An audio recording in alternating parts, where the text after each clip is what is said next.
Bienvenidos means welcome, and in this case it means welcome to this mezcal tasting. Well, it's more than just a mezcal tasting, it's also a drink, right? It is the drink that Gwen is giving to you right now, and it's actually a very simple concoction. It's coffee liqueur, it's lime juice and mezcal stirred with a lime twist. Cool. Simplicity. Simplicity as well. Wait for the other guys, guys. Damn, we're in Berlin right now, and Ian is very, very loud. I don't know if you can hear me, but cool. We can certainly hear it. Okay. Louder, please. Okay. So, it's quite nervous to stand here. We are two regular working guys from Scandinavia, and now we're standing on the big stage, or quite big stage in Berlin. So, this guy over there, he doesn't need a presentation, but I think we need a presentation. So, ladies and gentlemen, this is Carl. Carl is a bartender, he's a bar owner.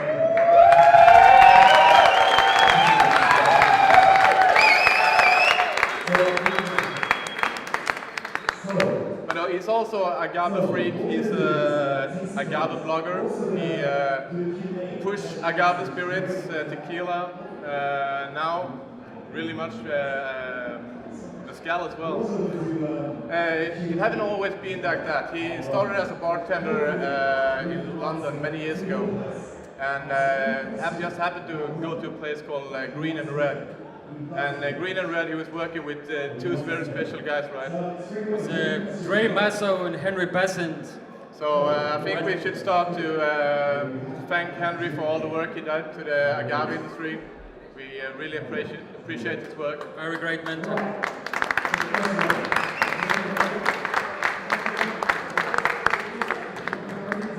But after leaving London, he went back to Copenhagen to start a bar scene. He thought like, we can do a revolution here. And he started a thing called CCC, Copenhagen Cocktail Club. And they were working with like new ideas, how to be creative and so on. And after 5 years as a bar manager, he actually opened his own bar, the Barking Dog, which is a great bar, one of my favorite bars actually. But that is not the big case for Carl right now, I think. He got a big thing coming up, much bigger than being a bartender. He's soon going to be a father, so congrats with that.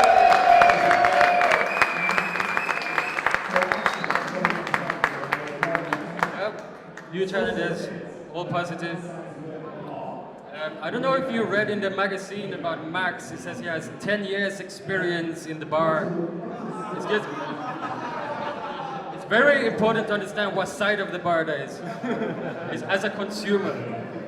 But Max has been working with booze since he was 14. He started as a chef, or started as a dishwasher. Worked his way up being a chef, started pushing booze, and we hijacked him from Sweden. In Sweden you have a monopoly system. It's very hard to push booze that way. Denmark's a little bit more open. And he started working for Juuls. And having a contact in Juuls is very, very nice, because that means that I can get all the stuff that I want, and he will import it. And that's how we started getting into mezcal. Right now, I think Max imports about 30 mezcals to Denmark, and that's all thanks to BCB, where we met Axel Hund the first time, who gave us all the samples and started this revolution. Yeah. There must be, a lot of people say that you don't choose mezcal, mezcal chooses you. So how does this come? There is a goddess of fertility, goddess of the agave called Maya Well. Maya Well started with a love story. She had a boyfriend, which was one of the Aztec goddess. And after a little while, she got a little bit bored. She wanted a new boyfriend. It's very common scenario. That happens sometimes. You get bored. And the first boyfriend got very, very jealous. And so thought, well, let's kill her. That's the only fair thing to do. Well, it didn't work that way. So Maya Well, she turned herself into a agave plant. And if you see all the spiky thorns going up to the sky of the agave, that was to protect herself against the other gods that was trying to kill her. But obviously, if a plant like this shows up in the desert, he attracts a little bit of a crowd because he's something they never really seen before. So people were standing around watching the plant thinking, what is this thing? It looks so majestic. And as they were standing there, a lightning struck the plant fermented and the sap exploded out over the people. The people tasted the sap, it was very sweet, very good. And they thought, let's take some more of this, and they started getting connection with the gods. Obviously they got drunk, but they didn't know that back then. And they started finding out that we could do stuff with this plant. They could use the fibers for making paper, they could use it for threads, for sewing clothes, and also for all kinds of cooking.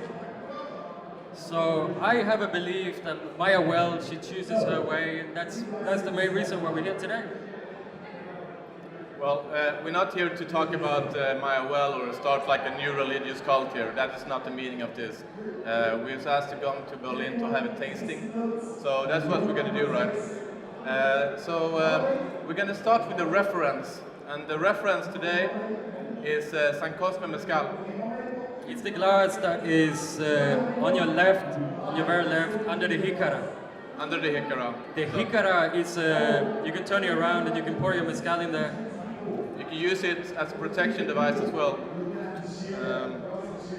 The jicara is a fruit that grows out of the side of the tree. But in that sense, it's quite useless because you can't eat the fruit. So what they did instead is split it in half and they use it for soup bowls, drinking vessels, and we even saw some using it as a helmet. Yeah, and maracas, great maracas. So if you get too many jicaras and not enough mezcal, you can always make a maracas with it. So we're actually going to do a little bit of the tasting. So pour up the whole glass in the jicara. Everybody's doing that all right. And we're just going to try blancos and one anejo today, so we're not going to look so much to the spirits. You can always check the ABV if you're really good at this by checking the bubbles and see the complexity. And you can see how high ABV is got, but you can't see it in the jicaras. We're not going to talk about that too much. But we're going to smell it, and you smell it this way. I'm going to pour us some mezcal. I think we need that. Finally. So, put a little mezcal in your hand. What? Yeah.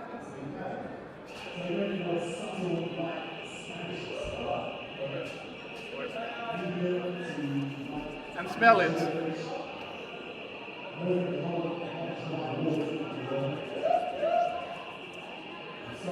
When you smell the mezcal in your hands now after you rub it, that is pretty much the smell. Don't panic, please don't panic. It's pretty much the smell of the baked agave as it comes out of the oven, freshly cooked.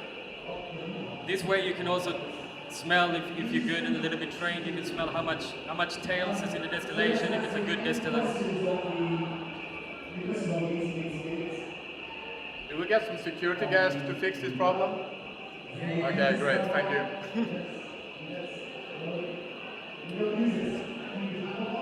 So after doing the whole process of smelling it, we come to the real important part, and the fun part, and that's the tasting, of course.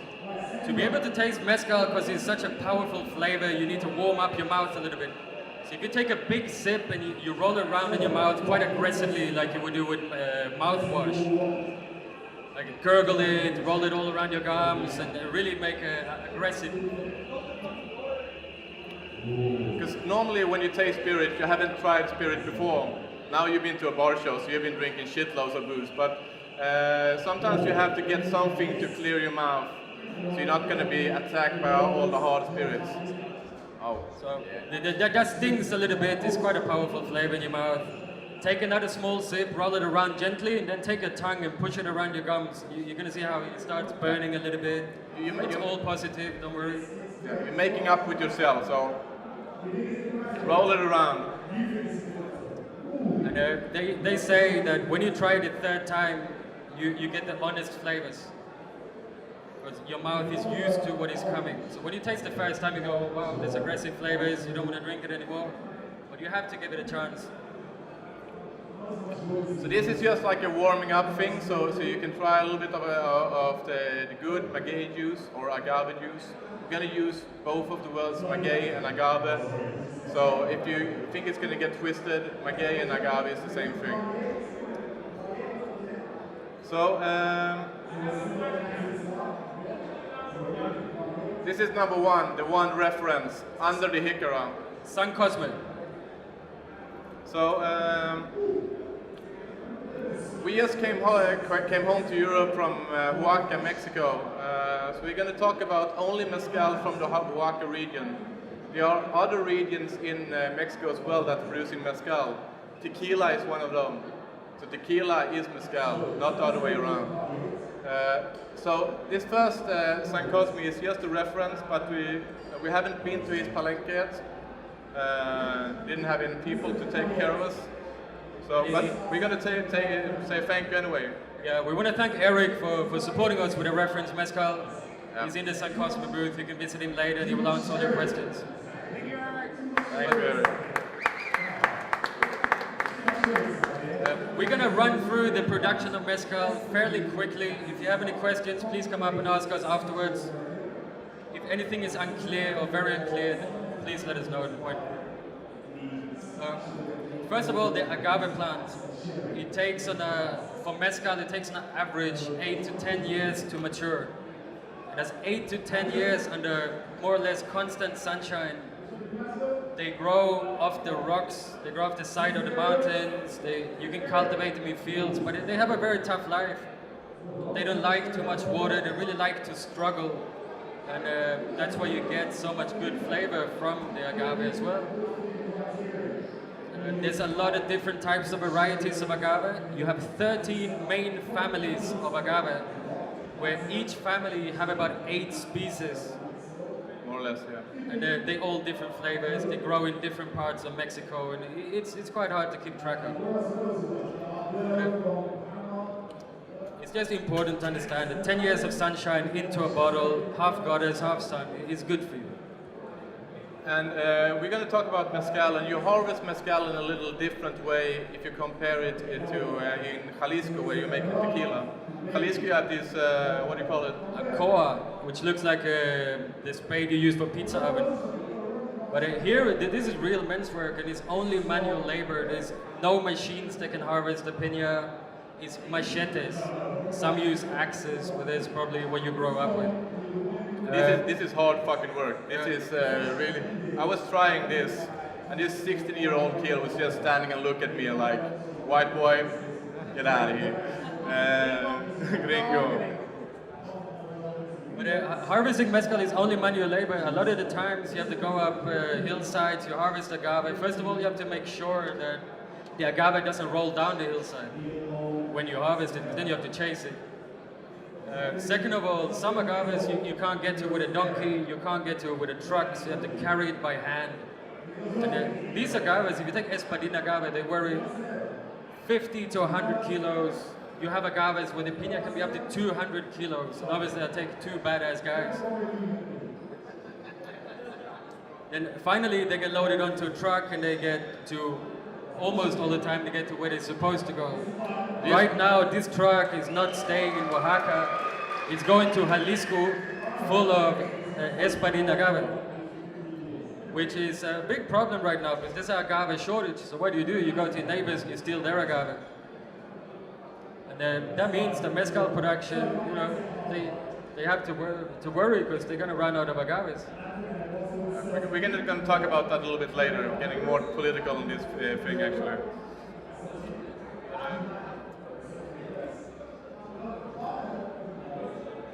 So, after you've been, is this going to move further? No. But after you've been harvesting your agave, you don't gonna cook it in the same way as a tequila. Everybody know that you cook tequila to turn the starch into sugars, so you can ferment the whole thing. In Oaxaca, they're using ovens like this. It's like a big holes in the ground. This is actually like a quite modern one, or like more luxurious one. You got stones on the sides. But normally you open up a fire and you put stones on it. That fire is going to heat up the stones. That's going to take like 6-8 hours-ish. And after having really, really hot stones, you put in fibers on. And fibers you've been using before after the fermentation process.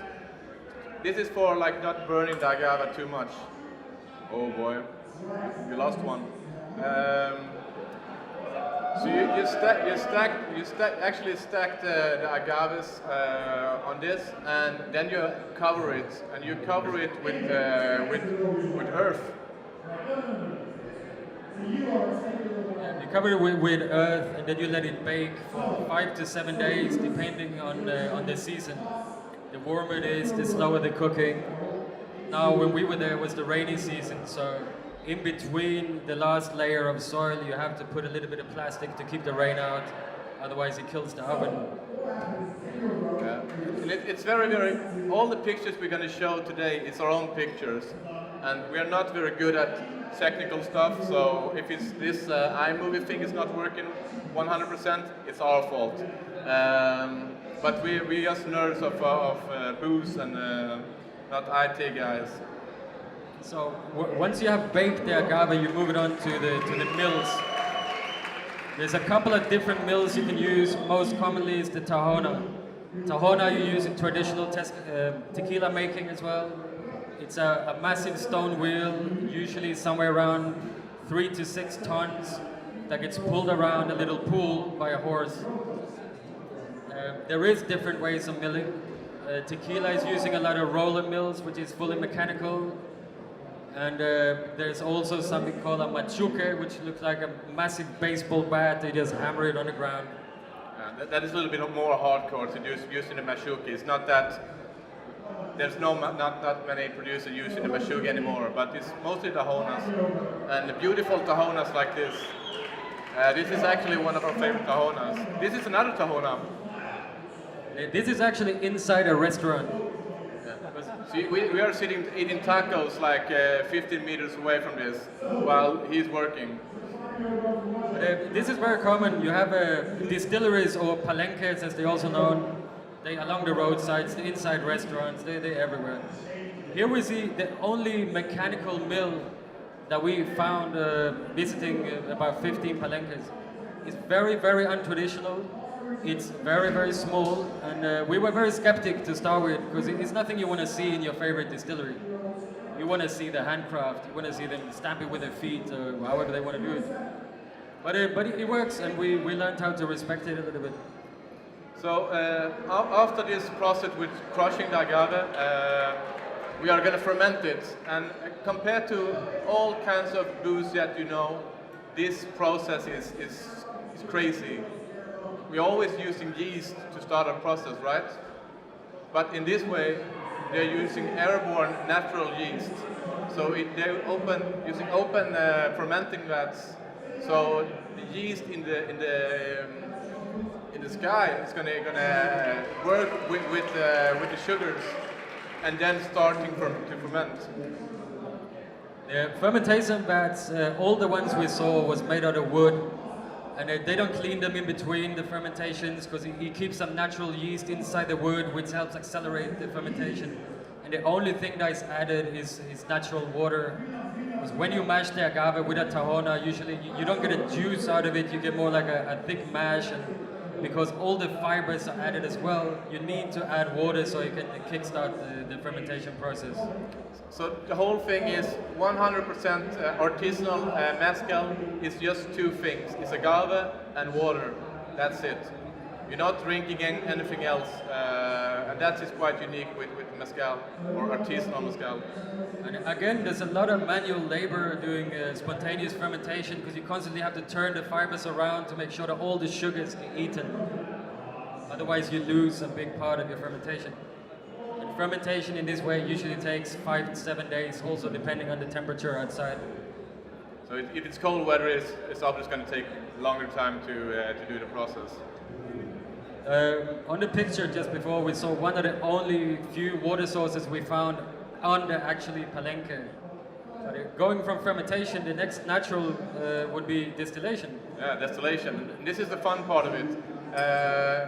Distillation in Oaxaca is quite, I don't know if primitive is the best way, but for us Europeans, we're using like all this technical stuff going on. Here, we're mostly using wood fire, which is really amazing to walk into a distillery when they're shoving like in new tree into the fire. And there are different kinds of distillery advices. This one is quite classic one. It's a copper still. Most of producers use copper stills in Oaxaca. And if they're using fire or if they're using other things like gas, you saw some gas as well, right? Basically what I have inside here is a copper pot still, very classic, 250, 350 liters. They cover it with bricks on the outside only to be able to maintain the heat inside the still. And normally you also put fibers on the distill to really isolate it so you can keep all the warm inside the distill. And firewood for distills is usually locally sourced. A lot of producers say they use mesquite, but you only use mesquite if that's in your area. And some people now, they source the wood from, they're building a lot of roads up to the mountains. So obviously they have to harvest a lot of the forest, and they take the wood and buy it to the distilleries and use that. Here we see the only gas flame that we saw at the Palenque. This is high-tech production. This is very high-tech distilling in Oaxaca. So it's no colon stills, no mass production at all. That's basically a controlled flame that is used in some cognac production as well. On the picture here is a clay pot still, which is used a lot in Santa Catarina Minas, which we're going to talk a lot about later. You have two pots, one in the bottom that keeps the distillate, and then you have a pot on top with a hole in the bottom, and then you distill through that and catch the vapor with a small condenser on top. Now you can't see this picture super good because we are lousy at the technical stuff, but they're actually using filtration here. And we heard about like filtration is very important when you're making spirits. You're not making vodka, you need to have gold or crystals or like nude girls or I don't know what you distill from nowadays. But a lot of you people are using the same kind of filtration when you make cocktails. Yeah. So it's very high tech. Basically to keep the bugs out of the fresh distillate. Yeah. So if you find bugs in your mezcal, it's totally unfiltered. That's a good thing. The last thing is bottling, and all the places we've been to, they've been doing all the bottling by hand. That means putting the labels on, putting it in plastic. Here, actually, this is from Los Tansantes, that was the last one. They actually fill it up by themselves. It's really amazing. Only using the eye measure to control the levels. So you shouldn't be mad if you got a little bit less in your bottle, because she had a hard day's work and she missed a couple of centiliters. I think that's quite fair. That's an angel's share for mezcal. Yeah, angel's share. And the last one we saw, that was actually from Del Maguey. They have like 6 bottles they can fill up at the same time. And well, that's quite amazing. We see a very particular technique here, putting seals on the bottles using a hairdryer. Hand dryer style. That's also a good style. This is an upcoming like superstar in the mezcal business. You're gonna see everyone in Europe gonna do this soon. But we're actually gonna go into and do the actual tasting right now, I think. So, are we ready to do the next step? Have you guys finished your first cup of mezcal? Otherwise, it's a good time to do that. Yeah. Way finished, great. So, we're actually going to take you to the first distillery.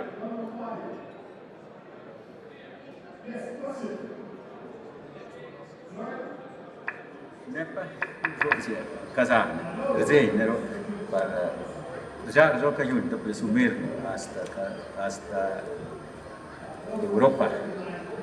Ya de Chinu ya se junto consumir con todo corazón el trabajo. Wow, did you get that? Yeah, how is your Zapotec? Have you been Zapotec here? I don't think so. This is our dude, Eduardo, at very small palenque at Santa Catarina Minas. And he was talking about that I hope you enjoy my mezcal. Welcome to Santa Catarina Minas. And he said something with Europe, Europa. This guy doesn't know where Europe is, but that's another thing. You learned a new word that See, Santa Ana del Rio. Oh, Santa Ana del Rio. So when we went out to Santa Ana del Rio, once we left the highway, we kept a very steady pace in the car, about 25 kilometers an hour, going up and down hillsides on dirt roads. And once we hit the town of Santa Ana, we went for another surprise. Well, when you go into distilleries normally, you go into these fancy bus trips and you're having this guide showing you around, holding your hand. Well, you don't do that when you go into a palenque, which we call a distillery in Oaxaca. So we actually have to cross the rivers, we have to swim over and walk all the way through it. Please pour your Santa Ana into the jicara. You taste it much better than that. It's the next one, always from the left. Top left. Yeah. So, Eduardo is a 42-year-old guy. He single-handedly built his own palenque, which is quite a big job, and he's damn proud of that. Eduardo has been in the mezcal industry since he was 14, following his father's footsteps, watching his every distillation, how he ferments, and learning the trade from the inside. And as far as they remember, the generation goes 4 generations back, and then they can't track it anymore. So you can try this mezcal while we're talking about it. So we're not going to tell you how it tastes. We want to give you the feeling how the people are working with it in the business. So try it when you have a chance or when you feel for it. So back to Eduardo. He distills by himself. He gets a little bit of help from his brother's 20-year-old son. His brother actually got 2 brothers. They both live in Chicago. They are illegal immigrants trying to get some dollars to bring home to Oaxaca. It's important to understand here that Oaxaca is the 2nd poorest state in Mexico, which is one of the poorest countries in America. And the biggest source of income they have is actually from illegal workers in the state sending money home to their families. But if we're trying to be a little bit political right here, if you're going to support like this kind of products, maybe using a bar or using as a sipping product, or you actually like it or love it, then we can support these guys. And actually Eduardo is calling his 2 brothers right now. They're coming home from Chicago because this boom in mezcal, he's had the possibility to get to work for those guys. So I think that's really, really amazing. And the guy the old man we just on the donkey, he felt a little bit staged when we were sitting in the palenque. He comes riding past on his donkey, and it's like, Jaime that took us there, he was joking. He's like, yeah, we arranged this for you guys. But he was actually just popping by to buy some mezcal from Eduardo. Yeah, he just wanted some booze, And he was actually the guy who built this Tahona 4 years ago, which is the most beautiful Tahona we have seen on this trip. Yeah. We love Tahonas and beautiful Tahonas like this. I think actually we're going to have like a most better photo of this one just in a bit. Take your time, have a good sip, and see where this is made. Salud.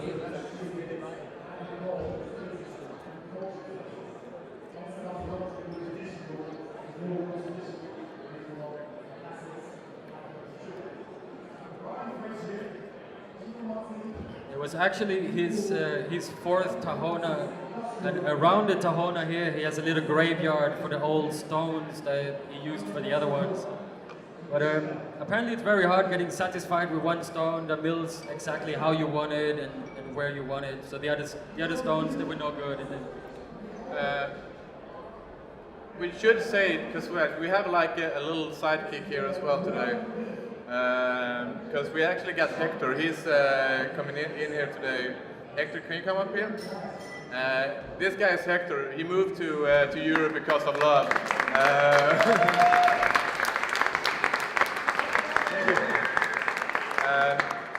You used to be the master mezcalero at Los Santos.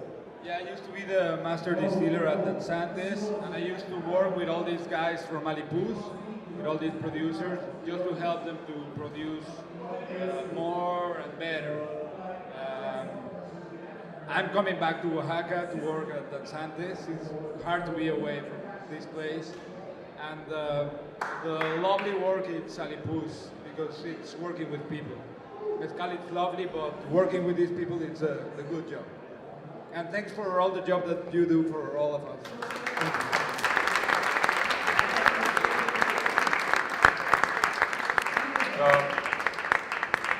Hector is going to help us when we started mixing up, when we started drinking too much mezcals and mixing up the different villages. But we're going to go to the next process here, and Eduardo, he got 5 vats. He actually got a number on every vat, so this is number 1, 2, and 3, 4, and 5. So it doesn't mix it up. And it's classic natural fermentation. But the funny thing here is actually, he was cheating before. Before these guys from Alipuz came, and Alipuz is 6 different palenques, 6 different kind of villages, making different kinds of mezcal. All are made by this variety, the variety used mostly Espadin. And but everybody got the same expression. But before those guys came in, he was using sulfites to accelerate the process of fermentation. And he thought that was good. He's a simple farmer, so he's like, well, if I put this shit in here, it's like, boom, nice. I get my booze quicker, and all my neighbors can get what they want as fast as possible. But he stopped with that, and now he's not using any dirty stuff in his mezcal. The nice thing of a company like Alipuz is they come in and they try to help small producers to make a better product. They don't want to change the product at all. They just want to work with the producers and make sure that they know what they're doing. Eduardo, for example, he thought sulfite was a very good thing because it made a faster fermentation so you can produce more mezcal. But sulfites are bad. It's going to give you hangover, and hangover is not a good thing, I heard. And that's the beauty of mezcal, that you can drink as much as you want and you don't get any hangovers. Yeah! Well, like, I'm born and raised in Sweden, working for the Swedish monopoly system, so alcohol is bad, alcohol is dangerous, so you should watch out. But with with only drinking mezcal for an entire night, that is quite good. You're more likely to wake up energized if you drink mezcal and you don't mix it, not too many beers, but as a rule of thumb, everything in moderation and don't mix your alcohols, just stick to mezcal. As a lot of fancy distilleries around the world, Eduardo also plays music for his fermenting agaves.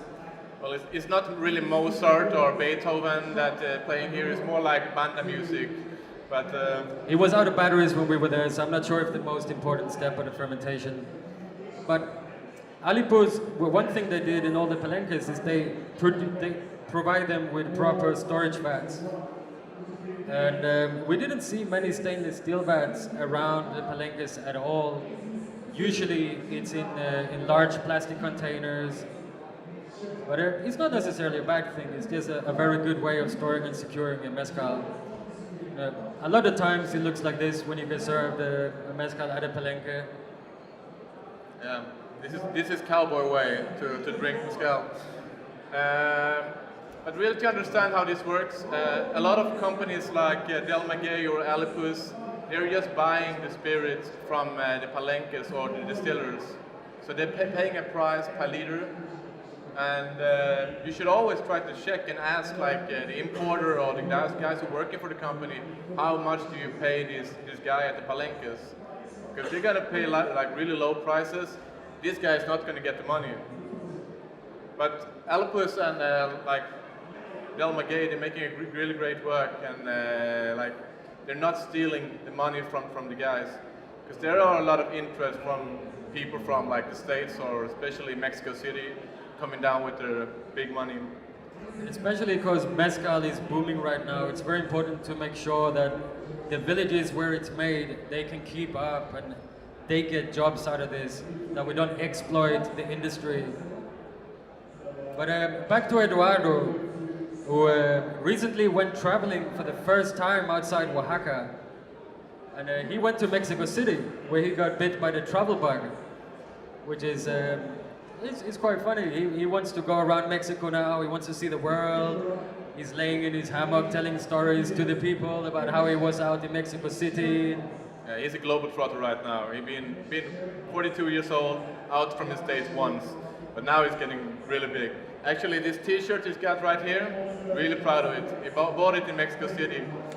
He didn't know it was Ganesh though, we told him. No, it was something else. But that doesn't matter so much. But we're actually gonna try to help this guy with trying to donate money to him so he can buy a car, so he can travel and see the rest of Mexico. So we're gonna keep you updated on that progress, because he lives in a village with 500 people, and there are free cars in that village. So it would be so cool if like mezcal drinkers from the entire world could like support this guy to buy the fourth car in the village.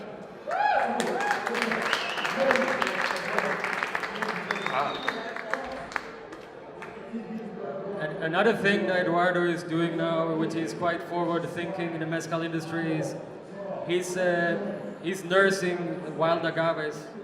So he takes wild agaves, he nurses them for a year and a half till 2, and then he plants them in the wild.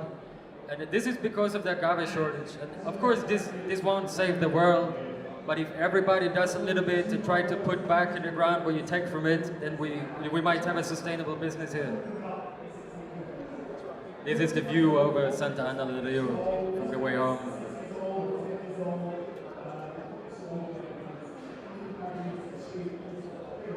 Dile, tú, bienvenido, escapa.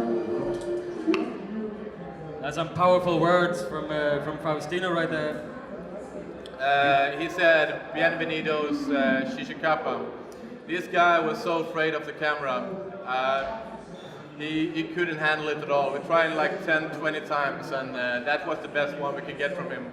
But he was very happy that somebody, when we tried his mezcals. Chichicapa is a small village outside the town of Matatlan. Matatlan is about an hour from Oaxaca, and Matatlan is known as the capital of mezcal. So when you come in the car through Matatlan, you have palenques everywhere. It's crazy. And Oh no! there was an agave shortage in the late 90s as well, where prices of agave, they skyrocketed, and a lot of palenques, they had to close down. There used to be 500 palenques roughly in Matatlan, and today there is about 100. And maybe because mezcal is booming again, we're going to see a little bit more palenques popping up. But it's a little bit of a shame. Yeah, but we're going to try to go back in this beautiful noise we got in the back to Shishikapa. Thank you. And Shishikapa, a small town, a really small town, about like 40 minutes out of Matlan. And this is a project that Ron Cooper is doing. Ron Cooper is working with the Del Maguey. He actually started Del Maguey 18 years ago. And it was just a thing. He loved mezcal, so he was traveling around and buying mezcal to the palenques, and then he took it back to the States. He was from the States, so he was drinking with his friend, sharing mezcal with his friend. Then one day this happened. He came, I don't know how many liters he got, but like 20 liters of mezcal. It's not very legal, but he was taking it home to his family. And he got stuck in customs, and they took all the mezcal, poured it out in front of him, and probably give him a fee. And this triggered Ron. So when he came back to Oaxaca next time, he got this idea. I'm gonna start producing mezcal, I'm gonna bottling, and I'm gonna start exporting to the States. And that's how it is. So now today he got 4 different palenques that he's working with like all the time. He got 7 different products in the normal range. And Chichicapa is one of them actually. One of the reasons why we choose Chichicapa is we think it has a very nice flavor of blue cheese, which is very particular for mezcal, for this particular mezcal. We're always finding blue cheese. We was like ask him about it, but he didn't know like what blue cheese was. I think. So Faustino, why does his taste of cheese? Where does the cheesy flavor come from? And I guess one of the few cheeses that he knows is quesillo. He didn't know blue cheese. He just laughed politely and smiled. Unique for this palenque though is they only use one still. This is only one still, and this is the most popular single village mezcal from Del Maguey. We've been seeing Del Maguey products in bars in New York, London, etc., etc., etc., in Berlin. But this is just one still, and he produced 15% of the whole production from Del Maguey. That is just insane. His still is 350 liters. So what do you get out of that? You get 150 liters of production at a time, which is quite crazy. That shows how small it is as well. Faustino, he's known by the mezcaleros around. He's known as a forward thinker and a real craftsman, and has a lot of respect around from people we spoke with. And it's very nice to meet a guy like this. They're so humble. They can't really understand why we're there to drink his mezcal. You know, he's just producing a little bit for what started was for himself. Exactly. But the day we visited in Chichicapa, he had a mezcal or 2 before. Yeah, it was a few drinks deep. He was a few drinks deep, so we had to drink with him to balance the whole thing. But he still was working with his stuff and making some great work. The difference we can see here is in the Alipus you had a big storage vats of stainless steel, while Faustino, he distills straight into these plastic containers, which he later carries home by hand and fills up in his house. Okay, wait. What's going on here? Whoa. Yeah, what's going on in here? There was something going on here. So, a true mezcalero, if you grow up in the mezcal business, you learn to watch your mezcal. And you can tell the proof from looking at how he creates bubble formations. So we wanted to do a little test and see if, even though a few drinks deep, he could tell us what proof this was. And it's according to the size of the bubbles, the way they formate different patterns, using the bamboo stick, which is called a vanencia, and what you're drinking from, which is called a jicara. So he can like just look into these bubbles and determine how strong it is, how many ABV that it's got. But it's pretty clear to everybody that was 48%, right? Yeah, but we was not really sure, so we actually was calling the cavalry and the scientists. Arturo from Del Maguey, which is the quality controller, he goes around all the palenques checking the qualities. So we did a versus battle. And Arturo was, of course, very, very sure that he can tell much more correct what is the ABV of this. And being Europeans, we want to trust science. Yeah. But seeing Faustino doing his thing, we want to believe in him. Faustino said 48%, Arturo said 48.3. We still believe Faustino was right there, of course. And if you've been drinking so much mezcal as Faustino did that day, you couldn't hold the power.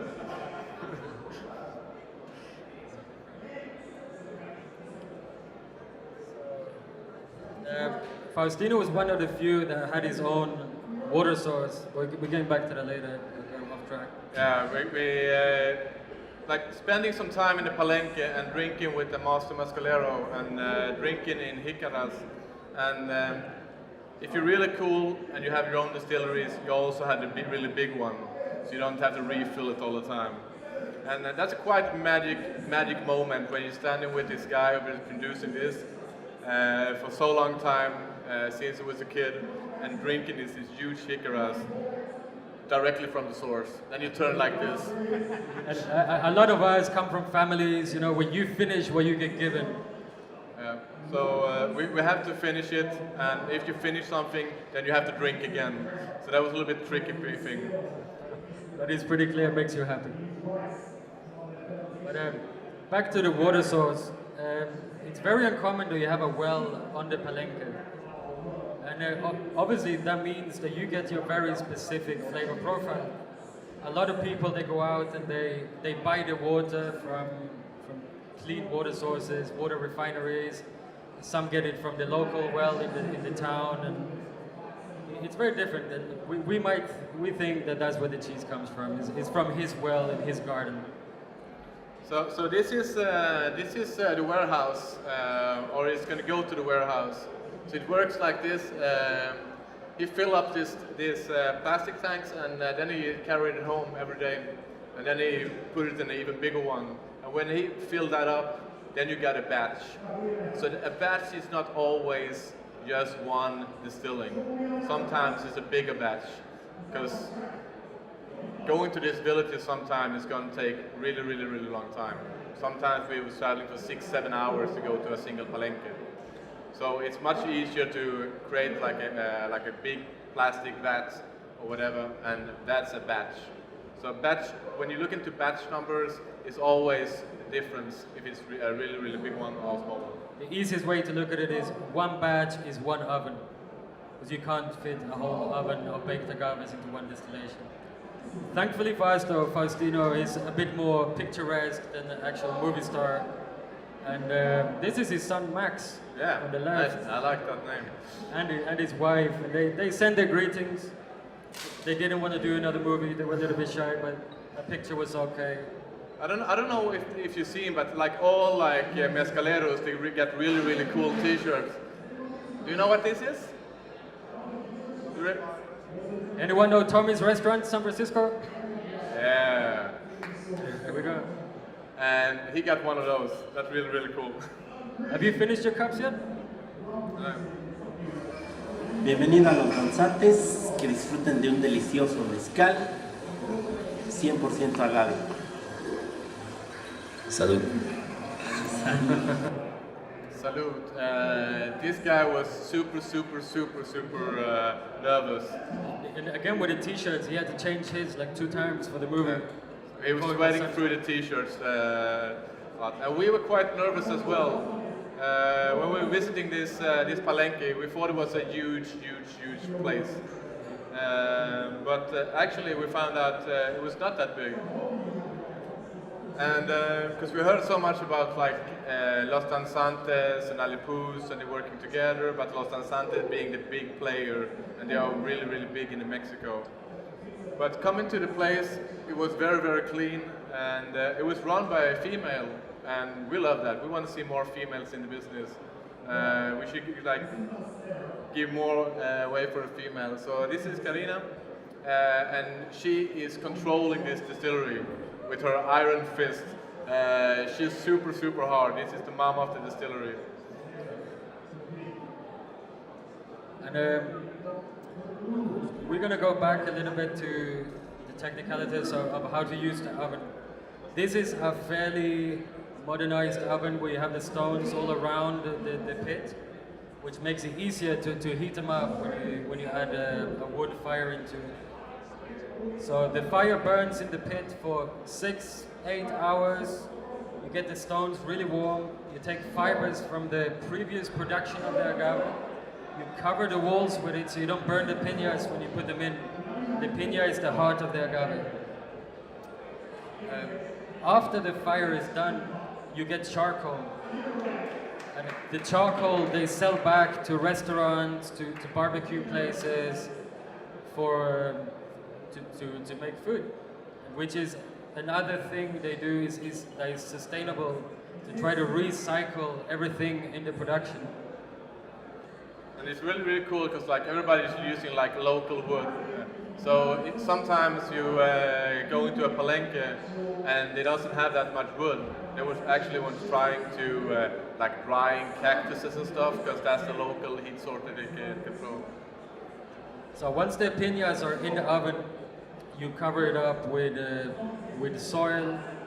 If it's rainy season, you put a kind of plastic sheet or anything at the very, very top layer before you add the last pieces of soil so the rain doesn't go through. This is actually the most beautiful one we've found. It's very hard to get good pictures of an oven because they're not very sexy. No sex at all, but This guy, however. he's working hard. So a little bit like about Los Danzantes. I don't know, Hector, do you want to help me with this one, or you want to say something about Los Danzantes? Okay, you fill in if I got some wrong stuff going on. But Los Danzantes started as a brother having this restaurant in Oaxaca, right? Yeah, the first thing was a restaurant in Mexico City. In fact, they have started with tequila, and after tequila they changed to mezcal. I've been working with them for 9 years, and I've started. They used to have a producer, and they were building the distillery. When I arrived there, I just finished building the distillery, and then we start the production process. They hired me to make business, but I wanted to start by the production process, and then I became the master distiller or the manager at the distillery. Danzantes has been growing. When I started, we were 3 people only in the production process.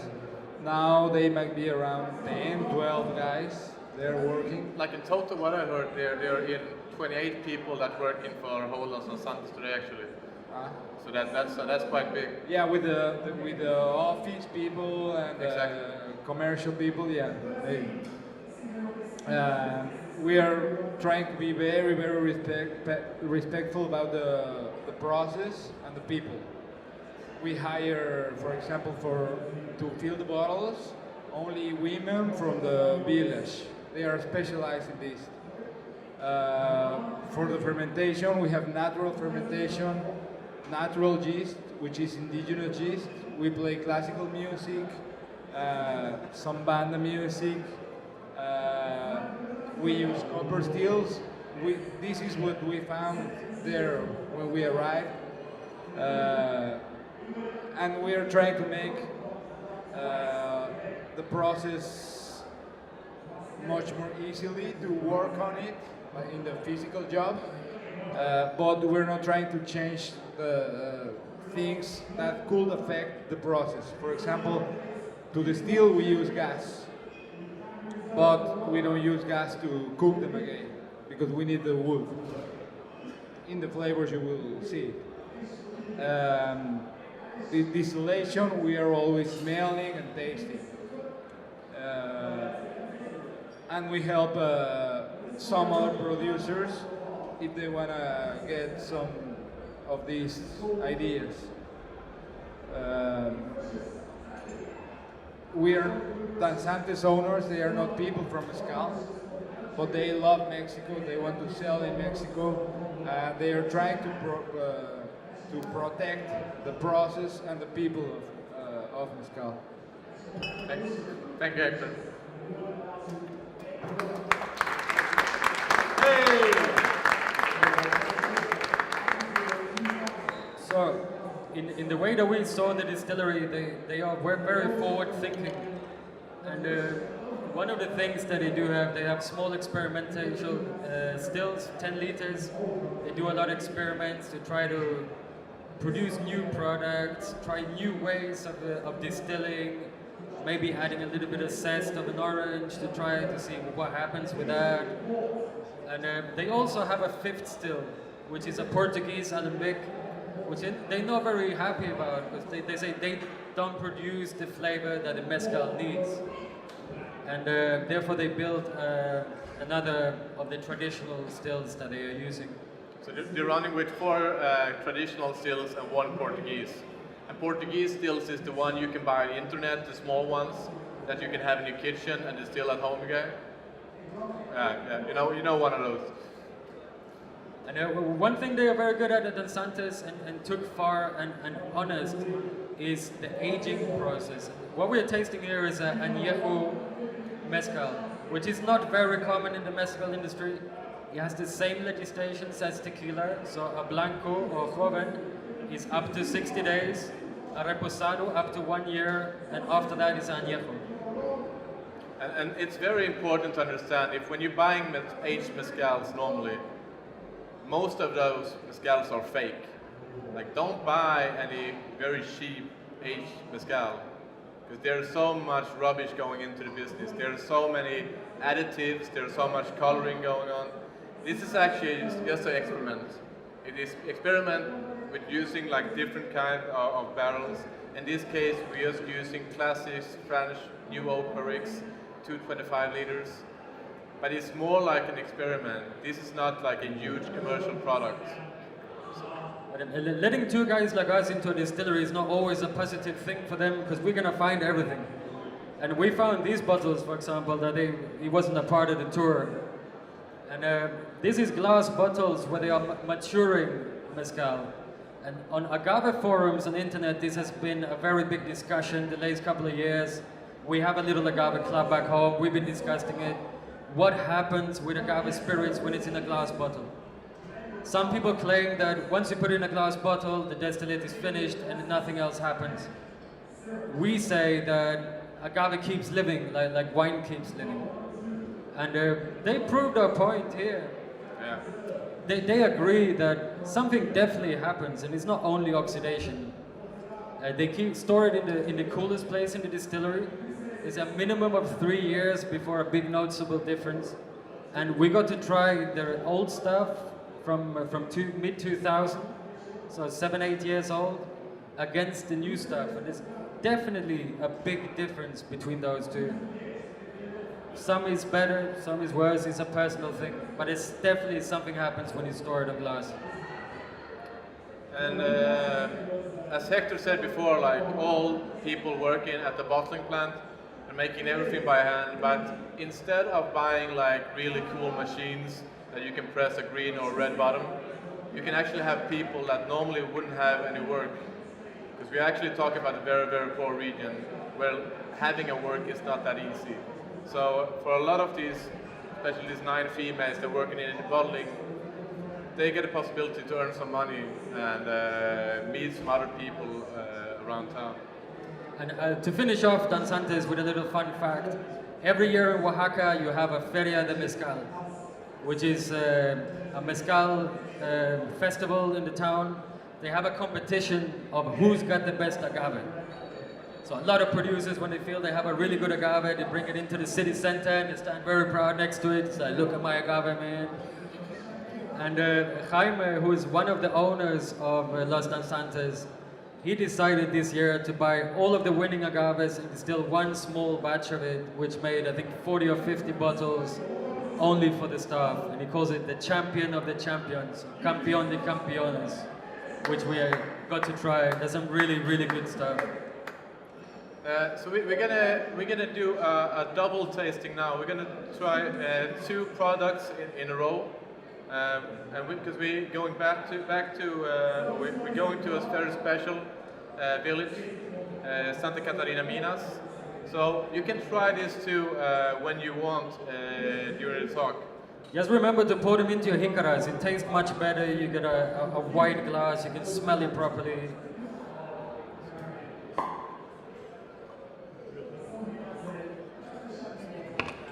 Bienvenidos a Santa Catarina Minas, mi nombre es Graciela Ángeles y los invito a que tomen un mezcal de Real Minero de Maguey Barrio. Well, that was Graciela. Wow. What a woman, what a woman. When I went to Mexico, I promised one thing, and I promised my girlfriend, don't you go down to Mexico and fall in love with like Mezcalero's daughter. And I didn't. I'm actually here, and she's here somewhere as well. But this girl was really amazing. To see a female in the spirit business with so much charisma and so much personality, that was really powerful. And the ones we're gonna taste now are wild agaves. And what is wild agaves? And why are wild agaves expensive? It's a good question. Well, first of all, wild agaves, they're grown in the wild. It's not a very tough one. But what does that mean? It means that, first of all, you have to find the agave. You have to go out hiking, looking for the agaves. Obviously, you have some kind of idea where they are growing, but you have to find them. Some wild agaves, they take a few years longer to mature. So finding, first of all, the agaves, and then finding the mature ones is a lot of labor. You have to harvest them by hand, carry them down by hand to a donkey, which later would lead on to a truck. It's so much labor, and it's tough work. So the first one you're trying is the barrel. And just to like some simple fact, this barrel is 14 years old before you harvest it. That's a long time. It's not like sugarcane that you actually can you can harvest twice a year. It's not like wine production. This is 14 years of waiting to actually harvest and then distill a product. This is from 2006, so they actually been aging this one to balance it, to mature it on vats. And it's number 13 out of 60 bottles. Another thing about the wild agaves is that it wasn't certified as a distillate until 2004. Graciela was one of the forward thinkers here. She really wanted to push for single agave distillates to be able to have a certification. Because she believes, obviously, there's a big difference in flavor of agaves, but I'm sure a lot of people paid attention to that before, but no one was fighting for the legislation or the certification. This is Tobala, by the way. It's a very beautiful plant. It's one of the toughest and one of the only few plants that doesn't really like the sun. It likes to grow in the shade and usually out from the side of a mountain. It grows from a rock. That's how tough that one is. So if we going back to distillery, in the distillery, when a female controls it, it's very clean. Everything is in order, everything is correct. If it's men controlling the distillery, it's all a mess. Right? Like both of these distilleries are super clean, super beautiful. Everything is great. These other distilleries are super fine as well. They might have a lot of personality, but they're not clean at all. It's one of the few palenques we found that they done something out of the decoration, and actually every room has its own place, its own part. The oven is in one room. In the next room you have the fermentation. In the third room you have the distillation, and in the fifth room you have the milling of the agave, which usually is done under the same roof. So that is unique to this place. It's such a big palenque, but they forgot to build a warehouse, which is quite funny. So a woman's hand is always good when it comes to mezcal. She had like, this is actually where they keep the ovens, and they got two different ovens. They got one of 4 tons and they got one of 9 tons. So it's quite effective work. A lot of palenques that we visited, and if you're going to visit them in the future, you always just got one oven. And this in the back, this is actually bottling for storaging. So she can storage and mature her mezcal. So they're going to be more subtle. They're going to be go together in a more interesting way. And most of the mezcals from Real Minero, if you look at the bottle, it says which year it was distilled and put into bottles, which is also a unique thing. Like the barrel is from 2006, which means it has 7 years on a bottle to be able to mature. And when you try the Tobala later on, it's from 2010, and it's 108 bottles. This is number 48. The picture you just saw before is also the first time we saw someone covering up an oven with a lid. So when you don't use it, there's no shit falling into it. They keep it clean. And cleanliness was very, very important for Graciela, where other people might say this is what adds the unique flavor. And whether that's good or bad, that's also personal preference. So this is the oven that is the big one, and the 9 tons oven. The other one here is quite important. They're using different kinds of wood for the ovens, and they're using the classic. Using the classic mesquite, and they're also using gamouche, which is a local like oak variety that gives a really lot of good flavors. Before we get to the milling here, one thing they do very unique at Real Minero is they cook the different types of varieties of agave in the same oven. And after that, after the cooking, they pick out the agave they're going to use. And as you can't see on this picture, she's using a massive baseball bat to smash the agave. I have a better picture in a little bit. They only use this for two types of agave because it's very labor intensive and they don't want to break the backs of their staff. So they decided to get another mill that didn't kill the staff, which I think is quite fair enough. And this was a quite heavy one, wasn't it? It's quite heavy, it's about 15 kilos and you stand with it with 2 hands. It's called a machuque and basically you stand like that all day. Smashing agave. And here we see the little devil that we thought, the mechanical in all of this beauty. There's a machine. When we came into this room and she was like, well, then we have this machine, and we was like, machine in a palenque, horrible. But she was like telling the story about like all the workers at the distillery that like really hurt their backs, working like 10 to 12-hour shifts, crushing the maguey by hand. And it isn't actually that bad. You can take 1 ton a day, where in a Tahona you can take up to 10 tons in 10 hours or 4 hours. And it's hand-fed. Another thing they do here, they only pick the best parts of the agave to put into the mill. So everything they don't think is up to par, they throw away, which is the only palenque that does this. And you can taste that when you drink this juice. It's absolutely fantastic.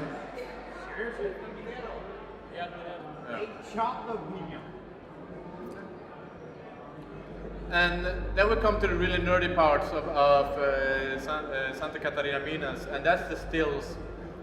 The stills in Santa Catarina Minas is always made by clay. So you're only using clay stills. I don't understand, like everybody gets what a clay still is and how crazy that is to distill in clay. Well, like why don't you use copper? But they're actually using, this is like a spoon that is put in the lower pot, and then you put a pot on top. And on that, you have like a chilling device to put it down. It's like a copper pot with a little bit of cold water in it. So when the alcohol vapor hits it, it condenses, gets collected in this wooden spoon, and led out to the container via bamboo pipe. So this is they call it the kuchara, and it's very good because we have this little rope hanging out here. And if you're making bichugas that we're going to try later on, you can actually hang the chicken from this rope. So it's like a multi-tool. And this is the beautiful distilling vessel. And you can see like all over here, they've been putting fibers to keep the warm in the distill. It's very easy when you're distilling clay pots that the alcohol vapor goes out because it leaks, it's not airtight. So you put all the fibers around, try to make it as good as possible, but you do lose a big part of the distillation. But it also adds to the flavor because you get the good stuff left. And it's such a small distillation. Each of these pots are 40 liters. They use 5 double stills. If you do a Tobala production, you run on 3 stills, and from 36 hours of distillation, you get about 50 liters, running 3 stills.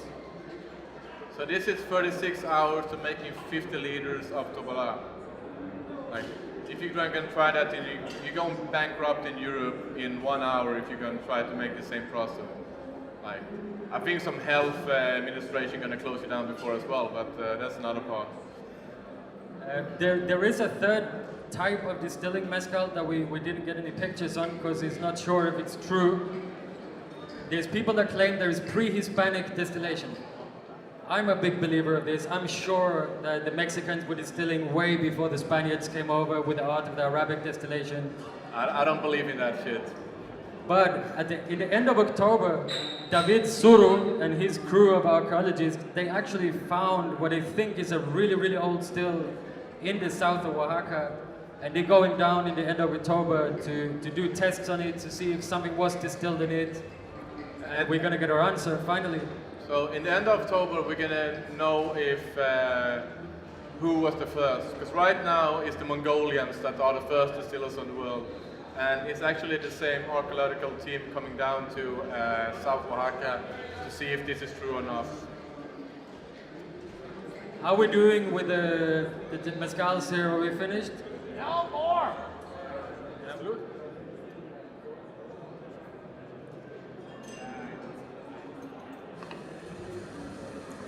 Bienvenidos, señores, a mi pueblo que se llama Santa Catarina, Minas.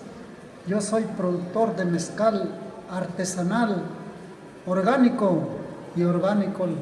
Mezcal orgánico también el maguey. Cuando gusten, aquí es mi pueblo. Yo me llamo Laureano Carlos Sarmiento.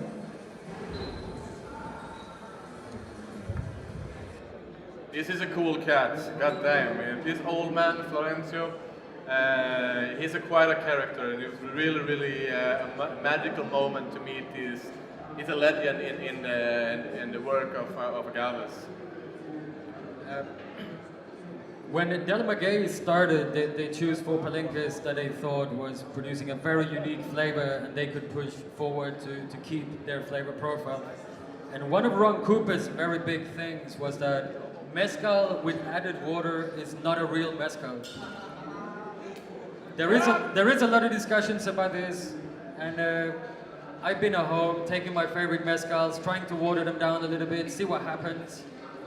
For me, it's not a positive reaction. You lose the mouthfeel, you lose how it goes out in your body and energizes you, but not everybody agrees on this. And Max is one of the believers that think it could be good with a little bit of water in there. Well, like, we know what water is doing to alcohol, so, and it's quite hard if you get a product that holds around 40, 42 ABV, and just water it down with the cola. And the cola is the tail of the distillate. So you know when you cut it, the heads, the hearts, and the tails. A lot of producers are just using the tails to water it down. And that's quite hard to just using the tails because you got like a lot of bad alcohols in that, we know that. So if you're gonna water it down to 42 or 40 ABV, you have to use water, right? But there is still people that claim that we distill to 42 degrees or 43 degrees. When speaking to a lot of master distillers, they say this is impossible, you can't do it. You would add too much of the end of the distillation and you would end up with a bad product. And if you have to think the guys at Comarcam, and Comarcam is working for the distillers, and it's always controlling the quality of the production.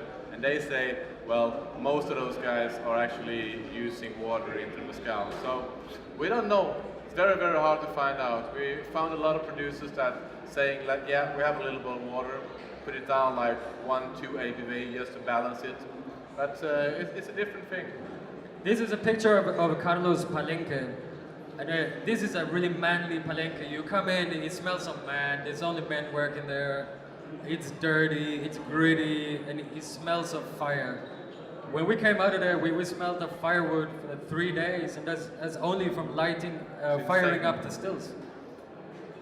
There's so much smoke in the pictures we couldn't use them. This is everyday working conditions.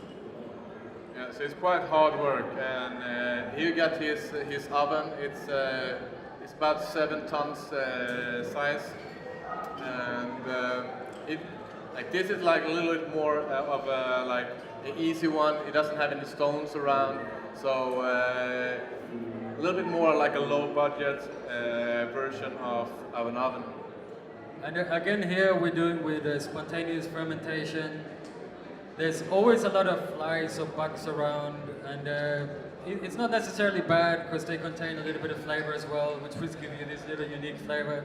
Flies are not bad. The worst thing is the bees, because the bees gonna come and they want the sugar and they might sting you. So that's a problem. Flies is good. They're gonna help the process. So in this season here, they had to cover the vats after it started fermenting. They had to cover them with a little bit of plastic. Otherwise, there would be a bee farm, and you couldn't work in there. It's a little bit too hard work. But they keep opening them up, letting air in. They turn the agave, the fibers, make sure that all the sugars get eaten throughout the whole process. But one thing that was a little bit different with this palenque is they showed us so much hospitality. We actually got a lot of hospitality in every place we went to. It was really incredible. So if you get some time and to go to a distillery, you should go to Oaxaca and visit like the very, very real distilleries. Because this is like you've seen, this is no big distillery tour. There is no branding around. There might be somebody, guys, to help you if you're not speaking good Spanish, but that's all it is. Going back to the macho-ness of this palenque, this is their milling. They take the agaves by hand when it's cooked. They hand pick out all the fibers to make small parts. Then they take the wooden logs that's going into the ovens. They just take them and hammer loose. They don't have any fancy baseball bats, they don't have any mills, there's no horse, there's no tahona, there's logs of wood. We asked if they had any favorite ones, if they maybe sanded them down a little bit so it's nice to hold, but there's nothing like that. They just hammer loose and transfer it into the fermentation vats. And again, this labor, it tears people apart. And Carlos, when we were there, he just did his 8th operation on his knee. He couldn't drink with us, he was taking too much medications, but from all this work, he fucked up his knee 8 times. But still a really, really, really amazing and hard-working man. This is the stills, by the way. And it's the same kind of stills at Real Minero that we've been trying before, but not a little bit more dirty, a little bit more tough or more masculine in a way.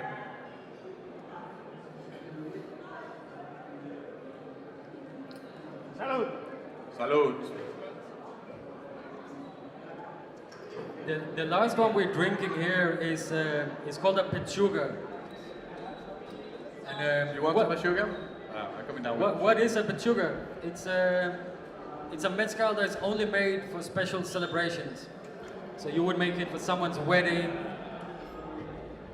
You would make it for your birth of someone's child, and it's actually taking the regular product they produce, which is 100% espadín, called minero. You take that one, you add it back into the still. And it's okay, I'm doing this? It feels like a rock star. And, you fill it up with all the fruits that are in season around your house. And this is why all the pechugas, they're gonna have a different flavor because they use different fruits, different spices. Important thing here is it has to be wild fruits. You can't go to the market and buy fruits because it wouldn't be true to the tradition. And sitting down with Carlos asking about the tradition, it was quite funny because he didn't know where it came from. And we asked a lot of people where it came from, and no one actually knew. They knew that it came from somewhere in the 1500s, but that doesn't really help us very much. And again, after you distill, you added the fruits, you strap a raw chicken breast inside the still. And when you fire up the still, the vapor from the alcohol, it will go through the chicken, it will cook the chicken, but the main thing about the chicken is that it will actually add a creamy texture and a saltiness to balance the fruit flavors in the pechuga. And this is the cooked chicken breast. And as a tradition, you eat that one and the fruits afterwards. But not everybody agrees on this. And we told Carlos that we met a few people that said, well, they don't eat the fruits afterwards because it doesn't taste good. And he said, well, it's quite easy that way. It's because the pechuga is not good. And we're talking about a worldwide company here that just got bought by the Sazerac company and have worldwide distribution. And they're still bottling by hand. They have this high-tech machine where they can fill 6 bottles at a time. That's quite impressive, a bottling plant. And they bottle all of the Del Maguey products. They still hand label. So if you get a little bit of a crooked label, it's because it's put on by hand. This is totally craziness. It's awesome. So I'm gonna have to change to this one. So going from this last one, we actually have an extra one that will come in right now. I can do double right now.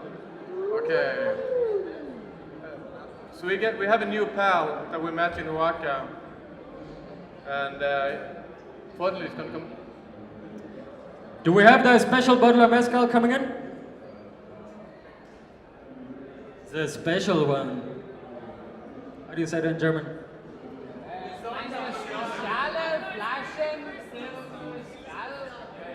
There we go.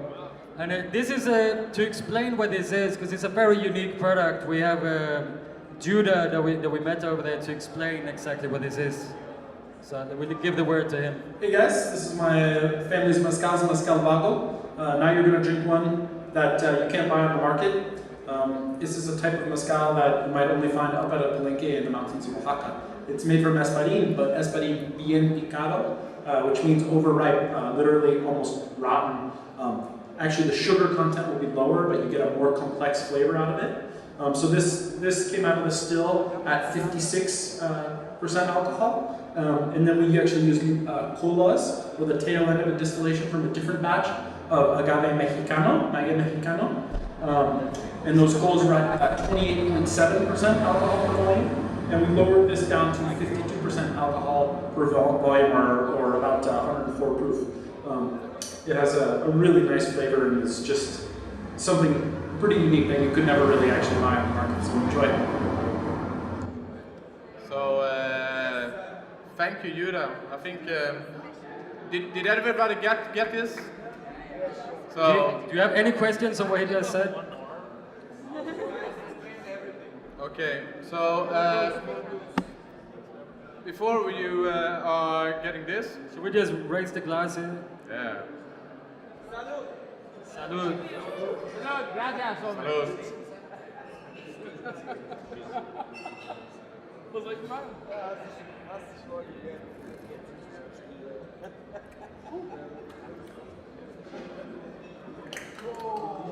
God damn. But before we're gonna end these things up, I want to say something a little bit more serious about what we've been drinking today and what we saw in Oaxaca, what's going on right now. Because agave business is huge. It's huge money. It's a lot of people loving agave. And that means as well that a fruit or like this plant that's going to take all from 3 to 30 years to grow, you can't make a billion dollar industry and just think it's just going to regrow all the time. It takes time. So I think it's very, very important to understand, as you as bartender, as consumers or whatever, that you're actually starting to buy the right products. It's like why should we, like, people gonna lose their job down here? Like 400 palenques was closed down in 1 year. And I'm, as a whiskey geek, I died when there was 4 distilleries in Scotland closing down in '83. So I think it's very, very important for you guys to understand that these poor guys that are doing this, they're gonna lose their job if you're not supporting the real products and buying the right stuff. It's very, very important. So. And 100% artisanal mezcal is the way to support. The car is coming. We just want to say thanks a lot for coming here today. We loved having you here.